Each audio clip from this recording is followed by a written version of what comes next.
I've been looking at some recent cases. This isn't the first time questions have been raised about Child Protective Services. A year before, remember 10-year-old Abdi Mohammed? He was murdered by his stepfather, and the child had called 911 for help. And during the call, Abdi said it was a matter of life and death. The case could lead to new legislation that would provide for more transparency and a higher level of disclosure by the state, including fatality reports.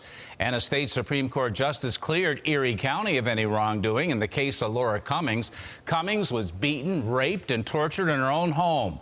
A younger brother had pleaded with Protective Services to intervene. New state legislation stemming from this case would make it easier to investigate homes where abuse is taking place. Now, the murder of Ian Brooks is once again raising questions of what went wrong. What does it take before a child is removed from a home?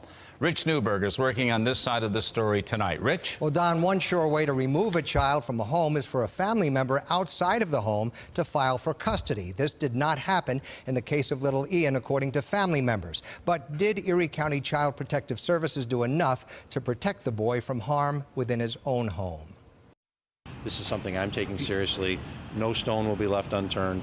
And truthfully, I hope that son of a rots in jail for a long time. While second-degree murder charges have been placed against Matthew Cusdell, the live-in boyfriend of murder victim Ian Brooks' mother, the Erie County executive wants to know if any Child Protective Services workers may have mishandled the case. If people need to be held responsible, they will be held responsible. I have learned for the first time that since the tragic case of 10-year-old Abdi Mohammed of Buffalo, who was beaten to death last year by his stepfather, 5 Erie County Child Protective Services workers were fired for failure of performance and falsification of records. But the county will not say if these 5 were directly connected with the Abdi case, and the county will not discuss the case at all.